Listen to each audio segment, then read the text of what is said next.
శుక్లాంబరధరం విష్ణుం శశివర్ణం చతుర్భుజం ప్రసన్నవదనం ధ్యాయేత్ సర్వవిఘ్నోపశాంతయేత్. గురుర్బ్రహ్మా గురుర్విష్ణుః గురుర్దేవో మహేశ్వరః గురుః సాక్షాత్ పరబ్రహ్మ తస్మై శ్రీగురవే నమః. వ్యాసాయ విష్ణురూపాయ వ్యాసరూపాయ విష్ణవే నమో వై బ్రహ్మనిధయే వాసిష్ఠాయ నమో నమః. కూజంతం రామ రామేతి మధురం మధురాక్షరం ఆరుహ్య కవితా శాఖాం వందే వాల్మీకికోకిలం. శ్రుతిస్మృతిపురాణానాం ఆలయం కరుణాలయం నమామి భగవత్పాదశంకరం లోకశంకరం. వాగర్ధావివ సంపృక్తౌ వాగర్ధప్రతిపత్తయే జగతః పితరౌ వందే పార్వతీ పరమేశ్వరౌ. సూక్తిం సమగ్రయతున స్వయమేవ లక్ష్మీః శ్రీరంగరాజమహిషీ మధురైకటాక్షైః. వైదగ్ధ్యవర్ణగుణగుంభనగౌరవైర్యాం కండూలకర్ణకుహరాः కవయోధయంతి. హైమోర్ధ్వపుండ్రమజహన్మకుటం సునాసం మందస్మితం మకరకుండలచారుగండం బింబాధరం బహుళదీర్ఘకృపాకటాక్షం శ్రీవేంకటేశముఖమాత్మని సన్నిధత్తాం. మనోజవం మరుతతుల్యవేగం జితేంద్రియం బుద్ధిమతాం వరిష్టం వాతాత్మజం వనరయూధముఖ్యం శ్రీరామదూతం శిరసా నమామి. ఆపదామపహర్తారం దాతారం సర్వసంపదాం లోకాభిరామం శ్రీరామం భూయో భూయో నమామ్యహం. సింధూరారుణ విగ్రహాం త్రినయనాం మాణిక్యమౌళిస్ఫురత్తారానాయకశేఖరాం స్మితముఖీం ఆపీనవక్షౌరుహాం పాణిభ్యాం అళిపూర్ణరత్నచషకం రక్తోత్పలం బిభ్రతీం సౌమ్యాం రత్నఘటస్థరక్తచరణాం ధ్యాయేత్ పరిహేదంబికాం. హరి ఓం. పరమేశ్వర స్వరూపమైన సభకి నమస్కారం.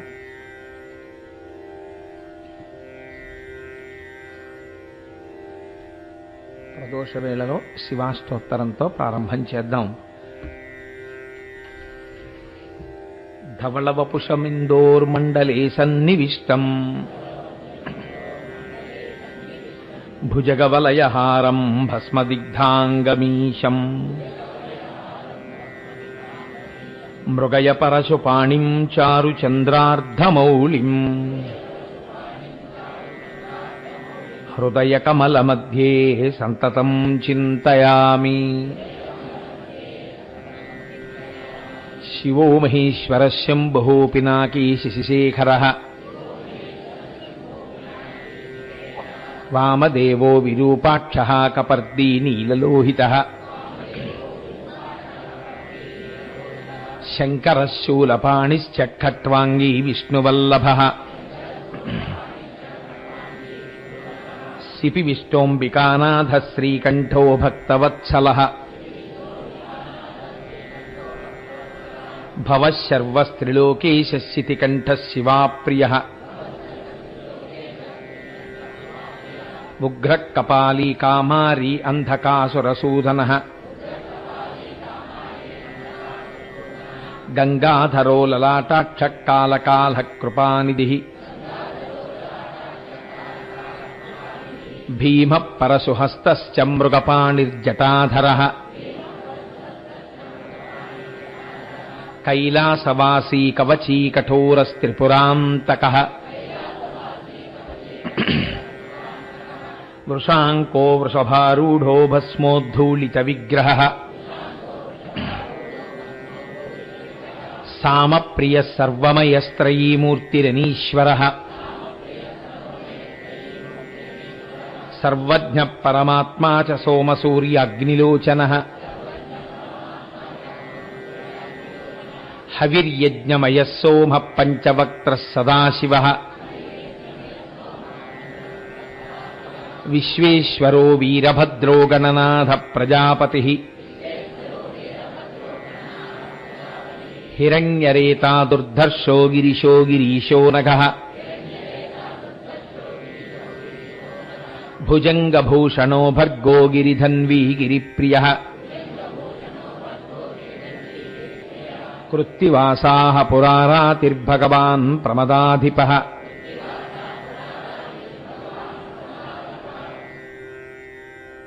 మృత్యుంజయః సూక్ష్మతనుర్జగద్వ్యాపీ జగద్గురుః వ్యోమకేశో మహాసేన జనకశ్చారు విక్రమః రుద్రో భూతపతిస్థాణుః అహిర్భూద్న్యో దిగంబరః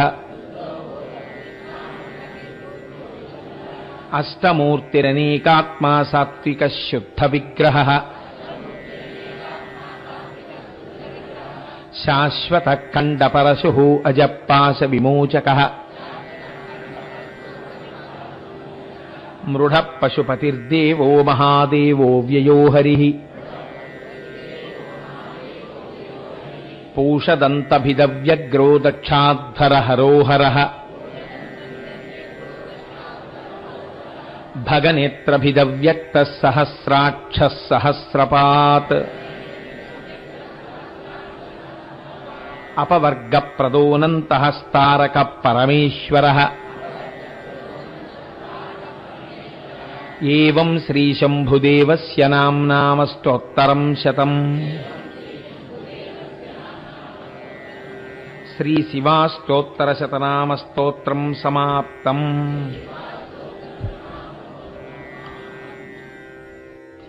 ఎల్లుండి మహాశివరాత్రి.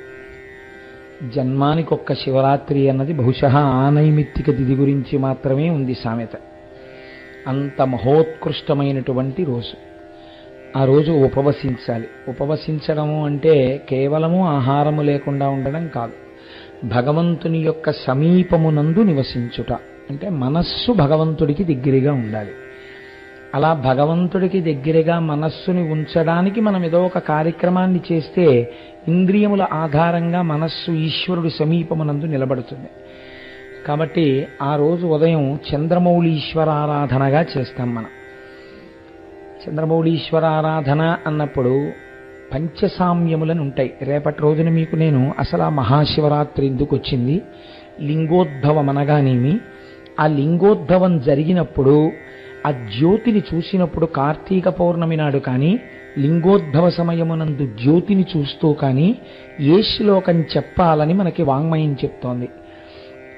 ఆ శ్లోకం చెప్పినప్పుడు ఏం జరుగుతుంది? నాకు తెలిసి ఈ ప్రక్రియ పూర్వం మనం చేయలేదు. మనం ఈ మహాశివరాత్రి నాడు అత్యద్భుతంగా ఆ కార్యక్రమాన్ని నిర్వహిద్దాం. ఆ రోజు హఠాత్తుగా రాత్రి 12 గంటలకి ఈ ప్రాంగణం అంతా చీకటైపోతుంది. ఎక్కడ వెలుగుతుంది అన్నది నేను చెప్పను, అదొక సస్పెన్స్. ఆ చీకట్లో మీ కంటిని జ్యోతి ఆకర్షిస్తుంది. ఎక్కడున్నా మీకు తెలిసిపోతుంది కదండి. ఆనాడు లింగోద్భవ సమయంలో ఒక జ్యోతి స్వరూపమైన స్తంభం ఎలా వెలిగిందో అలా ఒక జ్యోతి స్తంభము వెలుగుతుంది ఈ ప్రాంగణంలో. ఆ జ్యోతి స్తంభం వెలిగినప్పుడు మీరు మహాశివరాత్రి నాడు ఆవిర్భవించినటువంటి పరమశివ జ్యోతిర్లింగాన్ని దాంట్లో చూస్తారు. చాలా తేలికప్పుడు చూడడం. చిత్రం ఏమిటంటే దాన్ని ఒక ప్రత్యేక ప్రక్రియ ద్వారా చేస్తున్నాం కాబట్టి మీకు శుద్ధ స్ఫటికం అనినిభం అన్నట్టుగా శివుడు లోపల కనపడుతుంటాడు. మీరు జ్ఞాననేత్రంలో చూస్తే జ్వాలయందు అటువంటి ఏర్పాటు జరుగుతుంది. మీరు ఆ జ్యోతి వంక చూస్తూ ఏ శ్లోకం చెప్పాలో అప్పుడు రాత్రి 12 గంటలకి తటాలున ఎక్కడ ఉన్నా నేను ఇక్కడికి దూకి మీ అందరితో ఆ శ్లోకం చెప్పిస్తాను. అది చాలా తేలిక శ్లోకం. రేపు ఉపన్యాసంలో ఆ శ్లోకం గురించి చెప్తాను. అసలు మహాశివరాత్రి ఎందుకు చేస్తారో, ఎలా చేస్తారో, ఆ ఎందుకు ఆవిర్భవించిందో, లింగం అంటే ఏమిటో ఈ విషయాల్ని వివరణ చేస్తాను. ఇంకా అర్చనకి సంబంధించినంత వరకు పరమాద్భుతమైనటువంటి మూర్తి.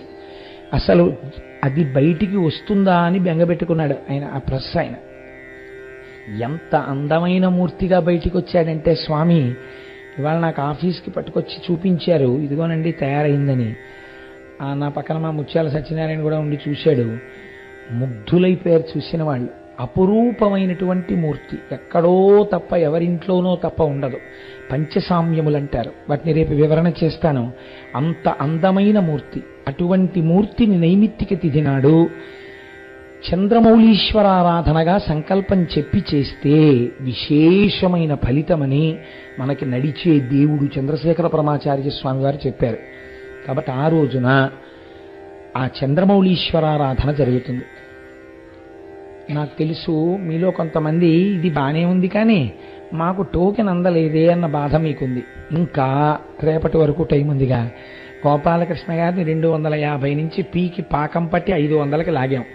ఆయన ఏమి లేదు పాపం, ఆయనకి ఇవ్వకూడదని కాదు, ఉన్న ప్రాంగణంలో how best we can do అన్న దాని మీద ఆయన చాలా ఎక్సర్సైజ్ చేస్తూ ఉంటారు. చేసుకున్న వాళ్ళు సౌకర్యంగా చేసుకోవాలని ఆయన తాపత్రయం. దీన్ని గోపాలకృష్ణ గారిని మరింత సాగతీసి 1000కో 1500కో చేర్చలేమా అన్నది నేను ప్రయత్నిస్తాను. గోపాలకృష్ణ గారు బెంగపెట్టుకోకండి, నేను ఇలా అన్నానని మనం మాట్లాడతాను, నేను వాళ్ళకి మాట ఇచ్చేయలేదు, ప్రయత్నిస్తానన్నాను అంతే. మీరు అప్పుడే బెంగపెట్టుకోకండి గోపాలకృష్ణ గారు ఎక్కడ ఉన్నారో. కాబట్టి ఆ ప్రయత్నం చేద్దాం నిజంగా. ఒకవేళ కానీ మీరు ఒక్కటి మాత్రం సహకరించవలసి ఉంటుంది. ఒకవేళ అలా ఏకకాలమునందు 1000 మందిని దాటి కూర్చోపెట్టి ఆ పూజ చేయిస్తే, మేము ఆలయ ప్రాంగణం మొన్ననే సుబ్రహ్మణ్య కళ్యాణం జరిగింది కాబట్టి ఆవు పేడతో అలికేస్తే మేము ఆ బయటంతా కూడా క్రమశిక్షణతో కూర్చుండిపోతాం అని మీరు మాటిస్తేనే ప్రయత్నం చేస్తాను. ఇవ్వగలరా? కాబట్టి ఆ ప్రయత్నం మనం చేద్దాం. ఏకకాలమునందు ఇంతమంది ఒక దేవాలయంలో పూజ చేయడం అంటే అది ఎంత అదృష్టహేతు అండి, మాటలు కాదు కదా. చూద్దాం, ఏమో అంత గొప్ప కార్యక్రమాన్ని మనం చేయగలమా ఒకసారి పరిశీలన చేద్దాం. ఇది ఒక పెద్ద రికార్డ్ అయి కూర్చుంటుంది కాకినాడ చరిత్రలో. ఇంతమంది స్వచ్ఛంద క్రమశిక్షణతో అలా కూర్చోగలిగితే చూద్దాం. దాని గురించి మనం ఒక ప్రయత్నం చేద్దాం. మీరు కంగారు పడకండి, రేపటి రోజుకి మీకు అనౌన్స్మెంట్ జరుగుతుంది. ఎందుకంటే ఎల్లుండే మహాశివరాత్రి కనుక ఒకవేళ టోకెన్స్ ఇచ్చేటట్టుంటే రేపు ఉపన్యాసం అయిపోగానే ఇచ్చేస్తారు. ఏమండి? అది కనుక చూడండి. ఇప్పుడు నేను ఇంకా ప్రసంగంలోకి ప్రవేశిస్తాను, ఎందుకంటే మిగిలిన లింగోద్భవం అవి రేపు చెప్తాను. కాబట్టి ఇంక ఈ అనౌన్స్మెంటే చేస్తూ కూర్చుంటే ఆ ప్రవచనం అన్నది దెబ్బతింటుంది. హరి ఓం. మనం శివాలయానికి వెళ్ళినప్పుడు మనకి ఎదురుగుండా ముందు దర్శనమిచ్చేటటువంటి భగవన్మూర్తి నందికేశ్వరుడు. ఆ నందీశ్వర దర్శనం చేసి మనం అప్పుడు శివాలయంలోకి ప్రవేశించాలని శైవాగమం మాట్లాడుతోంది. ఈ నందీశ్వరుని యొక్క ఆవిర్భావం ఏమి? సాధారణంగా దిండి ముండి అని ఇద్దరు ఉంటారు శివాలయంలో అయితే. విష్ణువాలయంలో అయితే జయ విజయ అని ఇద్దరు ఉంటారు. వీరు ద్వారపాలకులు. స్వామివారి యొక్క రాజద్వారానికి అటు ఇటు ఉండి కాపు కాస్తూ ఉంటారు. అంతవరకు బాగుంది.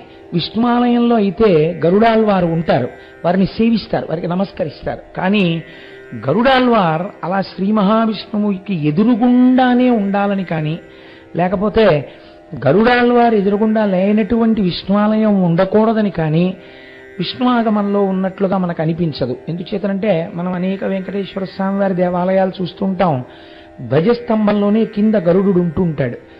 అంత మాత్రం చేత ఒక్కొక్కసారి ఆళ్వారులలో పక్కనున్న దేవాలయాలు ఉన్నాయి.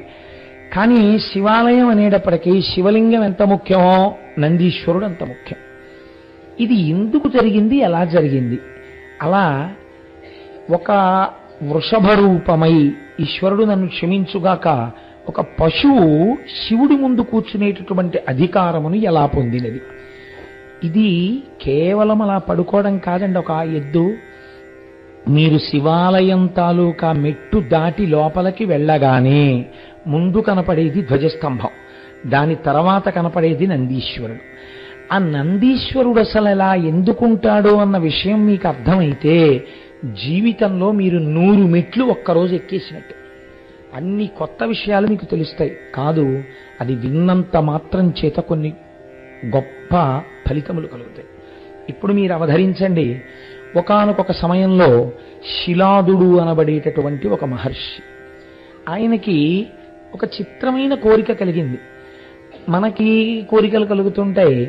చిత్రము అన్న మాట ఎందుకు వస్తుంది అంటే, చూడండి, ఎప్పుడు అసలు ఒక ఉపవాసం ఉండడం కానీ, ఒక భగవదారాధన చెయ్యడం కానీ, లేకపోతే భగవత్ సంబంధమైన విషయంలో పాల్గొనడం కానీ తెలియనటువంటి వ్యక్తికి చాలా భగవత్ సంబంధంలో మగ్నమై ఉండే వ్యక్తి కనపడ్డాడు అనుకోండి, ఆశ్చర్యంగా ఉంటుంది. ఏమిటండి ఆయన అలా ఉంటాడు, మరి అంత భక్తి ఏమిటండి అంటాడు. తన దగ్గర లేనిది వేరొకరి దగ్గర ఉంటే చిత్రంగా అనిపిస్తుంది. కానీ భగవంతుని యందు పూనిక కలిగినటువంటి వారు సాత్వికమైన భక్తి చేత ఈశ్వరుణ్ణి కిందకి దింపి తీసుకొచ్చి ఆయన యొక్క అనుగ్రహాన్ని మన మీద వర్షింపచేశారు. అలాంటి వాళ్ళల్లో ప్రాతస్మరణీయుడు శిలాదుడు ఒకడు. ఆయన తన గురించి తాను కోరుకున్నది లేదు, తన గురించి తాను ఆలోచించింది లేదు. ఆయన ఇంద్రుడి గురించి గొప్ప తపస్సు చేశాడు. తపస్సు చేస్తే దేవేంద్రుడు ప్రత్యక్షం అయ్యాడు. నీకేం కావాలని అడిగాడు. అడిగితే ఆయన అన్నాడు, సాధారణంగా ఎవరైనా ఏం అడగాలి, నా కొడుకు కావాలని అడుగుతాడు. ఆయన అన్నాడు, అయోని సంభవుడైన కుమారుడు, చిరంజీవి అయిన కుమారుడు, పరమభక్తుడైన కుమారుడు నాకు కావాలన్నాడు. మీరు అసలు ఆ చిత్రం చూడండి, నాకు కొడుకు కావాలంటాడు ఎవడైనా. ఆయన అన్నాడు అయోని సంభవుడై ఉండాలన్నాడు. అంటే తన కొడుక అంటే తన కొడుకు కాడు, అయోని సంభవుడు కదా, కాబట్టి తన భార్య ఎందు జన్మించే అవకాశం ఉండదు. అది ఎంత త్యాగం అండి నిజంగా. అసలు ఆ భార్య ఒప్పుకోవద్దు. ఇంత తపస్సు చేసి తమకి కుమారుడు కావాలని అడగలేదు, ఒక అయోని సంభవుడు కావాలి. అలాంటి వాళ్ళండి లోకానికి యుగ యుగముల వరకు వెలుతురు ప్రసరింపచేశారు. వాళ్ళు ప్రాతస్మరణీయులు, వాళ్ళు నమస్కారము చేయబడడానికి యోగ్యులు. అందుకే వాళ్ళని తలుచుకుంటే పాపాలు పోతాయి. అటువంటి అయోని సంభవుడు పరమభక్తుడై ఉండాలి. ఆయన చిరంజీవి అయి ఉండాలి. కొంతకాలం ఉండి కొంతకాలానికి వెళ్ళిపోవడం కుదరదు. అటువంటి కుమారుడు నాకు కలుగుగాక అని అడిగాడు.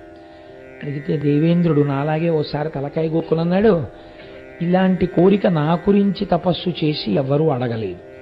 ఇది నాకున్న సమర్థత చేత నేను ఇయ్యగలిగినది కాదు. ఎందుచేతనంటే ఇంద్రత్వం అనేది కూడా ఒక పదవి. ఈ పదవి కొంతకాలం ఉండి వెళ్ళిపోతుంది. నా పదవే తాత్కాలికం, నేను తాత్కాలికం. ఇంద్ర పదవి వెళ్ళిపోయిందంటే ఇంద్రుడు వెళ్ళిపోతాడు, కొత్తగా ఇంద్రుడు వచ్చేస్తాడు ఆ పదవిలోకి. నాకే లేదు చిరంజీవిత్వం, నాకే లేదు శాశ్వతత్వం, నేను ఇంకోళ్ళకేమి ఇవ్వగలను? తాను వెలిగే దీపం అయితే కదా ఇంకో దీపాన్ని వెలిగించగలదు. తనకి విషయం తెలిస్తే కదా ఇంకొకళ్ళకి చెప్పడం, తనకి శక్తి ఉంటే కదా ఇంకొకళ్ళని రక్షించడం. ఇది నా గురించి తపస్సు చేసి ఎందుకు అడిగావు? నేను ఇవ్వగలని ఎలా అనుకున్నావు?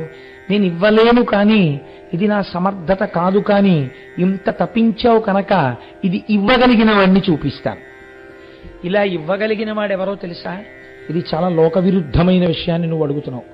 ఇది ఇవ్వగలిగిన వాడు పరమశివుడు ఒక్కడే ఇవ్వగలడు. కాబట్టి నువ్వు ఆ శంకరుడి గురించి తప్పించు అన్నాడు.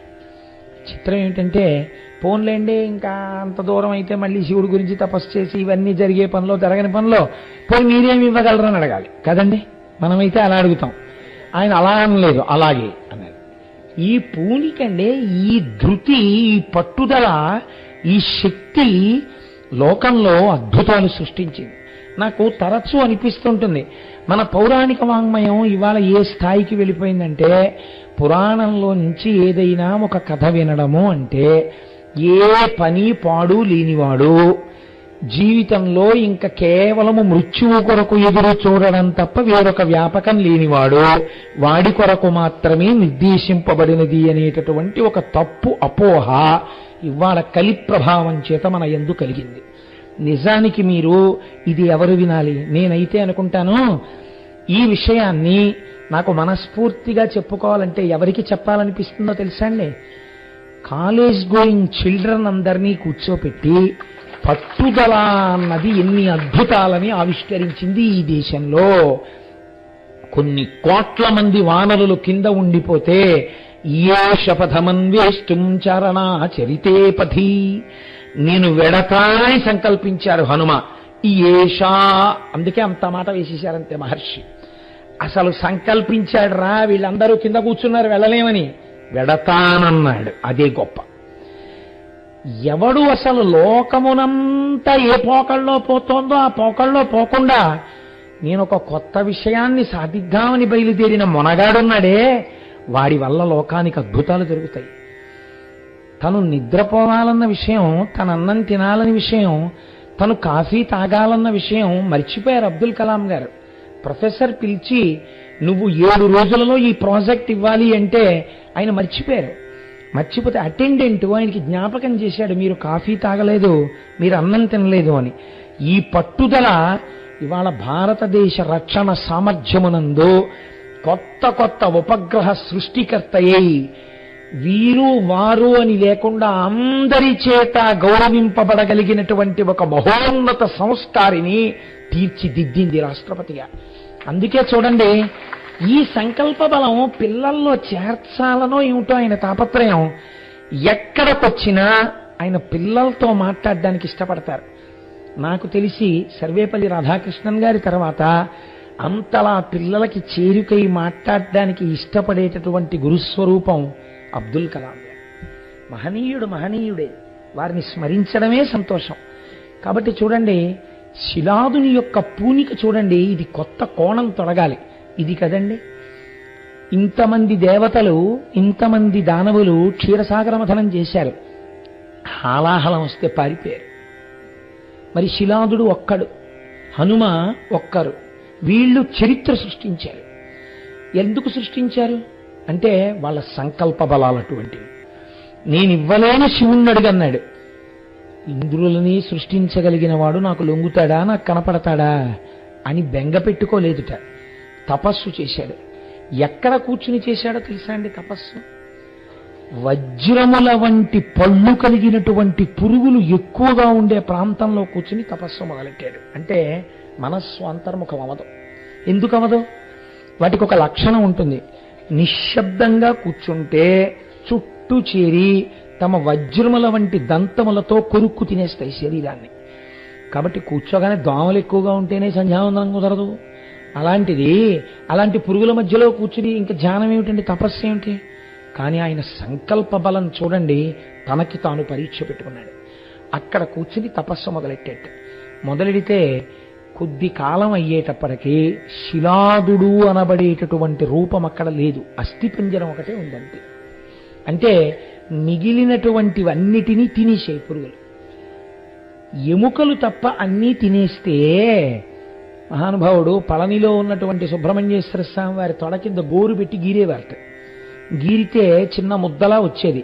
ఆ ముద్ద రాస్తే కుష్ఠరోగం పోయేది. మొన్న నాకెవరు మన వేలుగురు స్వామి చెప్తున్నారు, అదే మందు.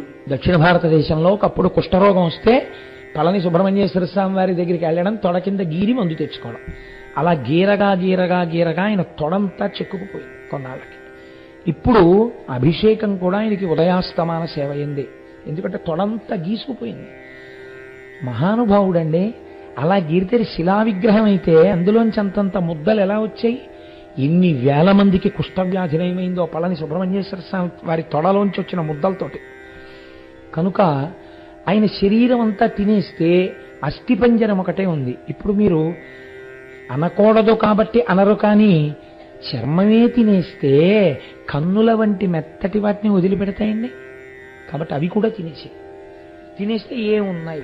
ఏమి లేవు. ఎముకలు ఒక్కటే ఉన్నాయి, అస్థిపంజరం ఒకటే ఉంది. అస్థిపంజరం ఉంటే ఎలా బతికాడండి అని మీరు నన్ను అడగచ్చు. నేను అస్తమానం చెప్తుంటాను, ఒక్కొక్క యుగమునందు ఒక్కొక్క లక్షణం ఉంది. అస్థిగత ప్రాణులు, ఎముకలుంటే బతుకుతారు వాళ్ళు. కాబట్టి ఇప్పుడు ఆయన అంతర్ముఖుడై చైతన్యవంతుడై ఉన్నాడు. ఇటువంటి తపస్సు బహుశಃ నేను చదివినటువంటి పురాణ వాంగ్మయంలో చాలా అరుదు. నేను ఇది చదివినప్పుడు మొట్టమొదటిసారి కాసేపు కుర్చీలో వెనక్కి పడిపోయానంటే పడిపోయాను కాదు, అలా ఉండిపోయాను. అసలు ఆ పద్యం చదువుకున్నప్పుడు నేను చాలా పద్యాలు తగ్గించేస్తున్నాను. అంటే ప్రధానమైన అంశం అందించడం ప్రధానం, అవతల పూర్తి చేసేయవలసిన రోజు దగ్గరికి తరువుకు వచ్చేస్తోందని. అంటే శివమహాపురాణం అంటే మహాసముద్రం, ఏదో కొంత అందించామన్న తృప్తి. కనుక చిత్రం ఏమిటో తెలుసా అండి? శంకరుడు ప్రమదగణములతో పార్వతీ సహితుడై సుబ్రహ్మణ్య గణపతులతో కలిసి అక్కడ సాకారముగా ప్రత్యక్షమయ్యారు. అంటే ఏకకాలమునందు కొన్ని కోట్ల సూర్యులు అక్కడ ప్రకాశించారు. ఈయనకి బహిర్ముఖుడు కాలేదు. సాధారణంగా భగవంతుడు ప్రత్యక్షమైతే తపస్సు చేసేవాళ్ళు బహిర్ముఖులు అవుతారు. ఈయన అవలేదు.